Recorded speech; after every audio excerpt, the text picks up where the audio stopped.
Welcome to writingalong.com. Today's episode is all about how ghostwriters essentially rule the world.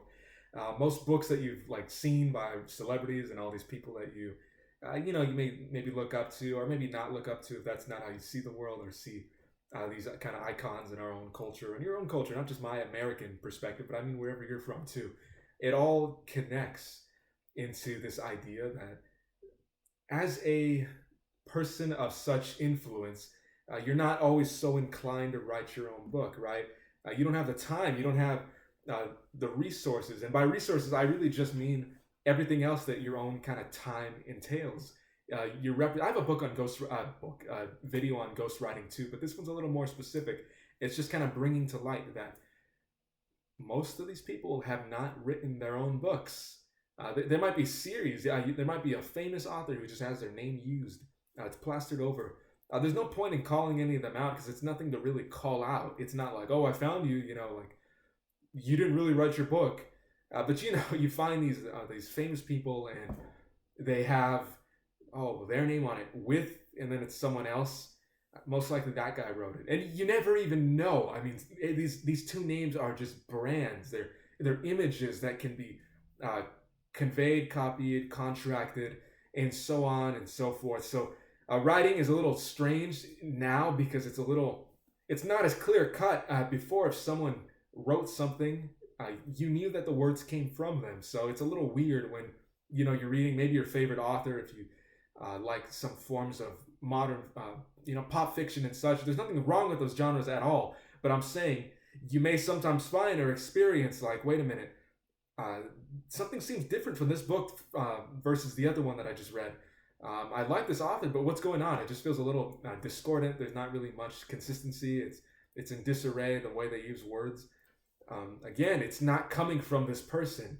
The image you'll even see on the back of a book with the author there. They have nothing to do with the book a lot of the time. There's no point in calling people out because that doesn't accomplish anything.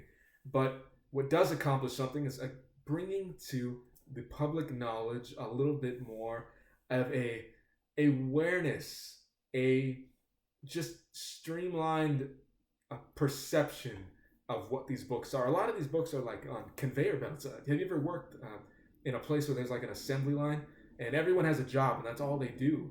That's kind of what goes on with these kinds of books. I'm amazed at the industry of literature that they've somehow managed to, not literature, but just book publishers in general. They're hanging on. They're stressed out and they won't tell you, but they're barely making it. And you don't really need a statistical analysis to see, you don't need to see their financial documents to see that. Just how many people do you really see reading?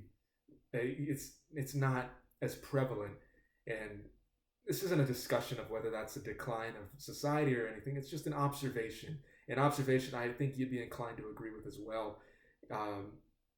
So on the assembly line idea, you get someone who actually has the idea, someone who formulates the title.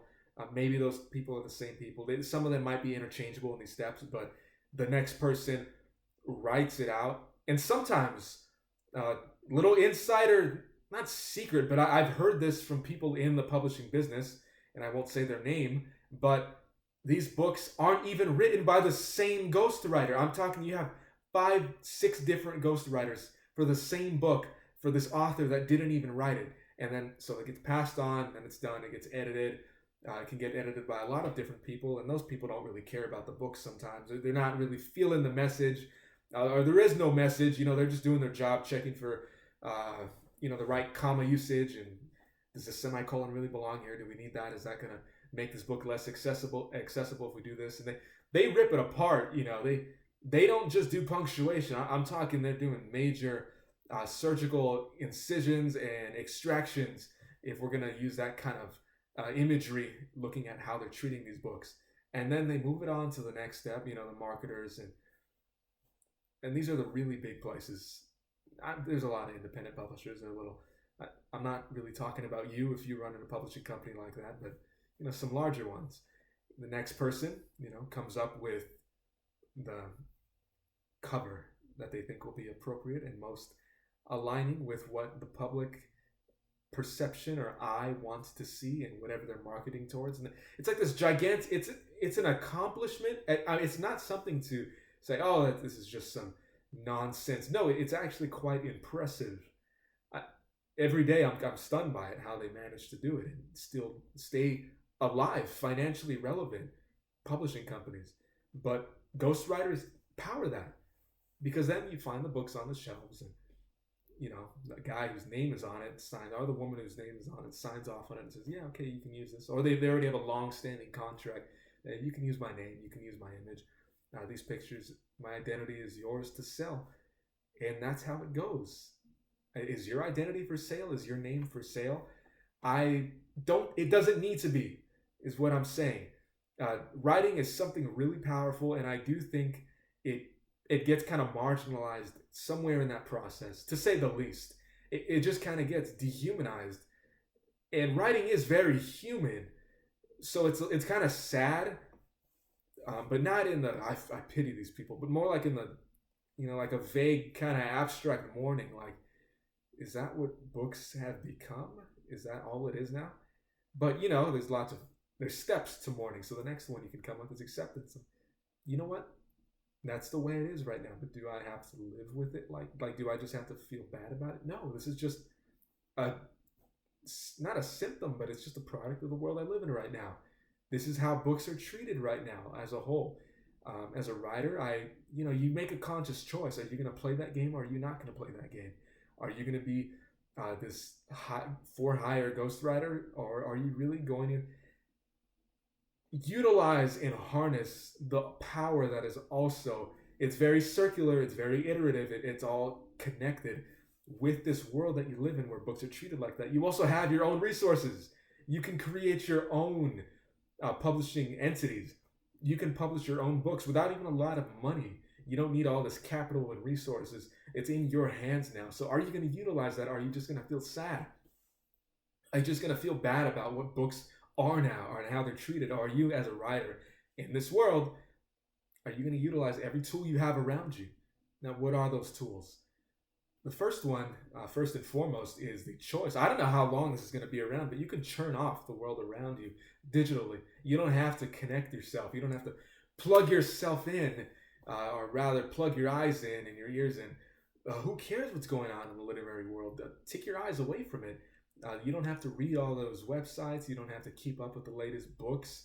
You just don't at all. It may feel like you have to. I mean, hit unfollow, hit unsubscribe for these places that are just feeding you this content of, frankly, stuff without any substance, without any deeper layer. If you peel off underneath, there's nothing. It's like a mask, You peel off the mask of this kind of stuff, and there's nothing underneath. And I as a writer, I like stuff that has depth to it, that I can dive into, that it almost feels endless. And as a writer too, I think you know what I'm talking about. I think you're seeking something similar, and sometimes you don't find it. You've got to make it for yourself. And as a writer, take this as a great opportunity. You have a lot to write about. You're working in against the grain, and let that be a brilliant and wonderful opportunity for you. It means what you say is going to have more impact. What you say is going to mean even more, because it's within this context, this almost like this black and white, fire and water, hot and cold, these extremes, not opposites, but extreme differences, where you can be the difference. You can be the book that is not like anything else out there. You can be the writer who writes like no one else right now, and it's never been easier to stand out in terms of that. Maybe it was kind of hard to, compete with what were posed as some of the greats centuries ago. I don't know. I wasn't there, but I would assume it was. But now, as a writer, all the hardest thing for you, all you have to do now is acknowledge within you, oh, okay, I don't have to follow those rules. I don't have to do that. I don't have to live up to this ghostwriter world. And they do rule the world in terms of books, but I'm not competing with that.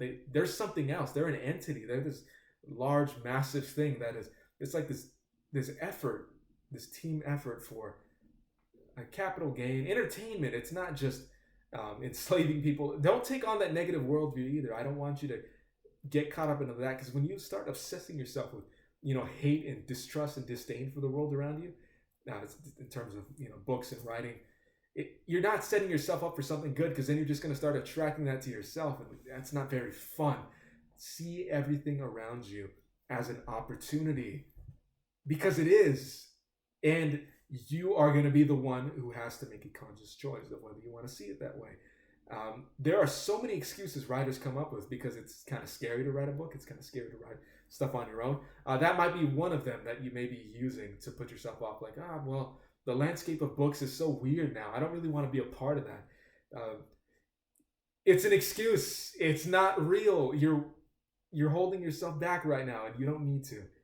And I'm not afraid to tell you that, because it's really just me talking to myself.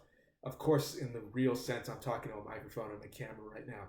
Yes, I'm talking to myself, but I mean, this is the way I thought, and nothing so special about the way I feel like if I thought it, someone else probably did too. So if I felt very like discouraged, like, I want to be a writer, but this is what books are now. There's nothing like so bad about it, but it's just not what I would want my writing to look like. I don't want to be a part of that. That's not the game I want to play. That's not what I want to be associated with. And you don't have to be. You don't. You can write a book that resembles nothing else out there right now. And don't let ghostwriters haunt you. Yes, they're invisible. Yes, you can't see them on the outside. Yes, writing appears to be this thing that it's really not. But you know what it really is. You find what it really is. And that's unchangeable. That can't be influenced by anything outside once you have a strong foundation of what it can mean. And then for you, it's self-expression. It's the way to communicate all your ideas and thoughts powerfully on your own. It's not exactly the easiest thing in the world. I'm not going to lie to you and say that, because it does require you to have some discipline, some kind of attention, and some kind of focus. But all I can say is that you don't need this infinite amount. You just need a little bit, the tiniest bit. If you've shown any little bit of discipline at any point in your life, any bit of consistency anywhere in your life, at all, in the smallest sense, you can write a book too. I have it on my website, this guide where I really just teach you everything you need to get started, completely free. Shoot it to your inbox and let it not just sit there, but use it. It's what you need to get started as a writer and begin writing your book in not a ridiculous amount of time, but in a very reasonable time span, which you can do. So don't let ghostwriters scare you. Don't let that whole world, that whole massive market deter you from writing, because literature and whatever you want writing to mean for yourself, it's not dead. It's not something you can't make real. You can make it completely real for yourself and write your book, because if you don't, I don't want you to leave this world without saying what you needed to say, because there is something within you